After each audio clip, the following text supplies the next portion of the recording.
In relation to adhkar to be said in Salah during specific verses being recited, is it obligatory? Again.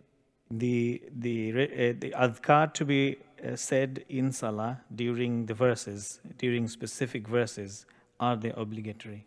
Like Subhana Rabbiyal A'la, Sabbih Isma. No. You don't say. You mean adhkar to make adhkar. There is no adhkar akhi in the salah. How do you recite the Quran without adhkar? But there is one only position. I've said it so many times, and I don't want to repeat it. Question here, that there is two places in Surah Sabbih Isma Rabbika al-A'la and the last verse of Surah Al-Qiyamah, where he say Subhana Rabbi al-A'la fi Sabbih Isma Rabbika al-A'la, and Surah Al-Qiyamah Subhanaka Fabala, when you hear the verse Alaysa dhalika biqadirin ala ayyuhiya al-mawta. This is going to be said in the obligatory and also in the voluntary. And I've said this so many times.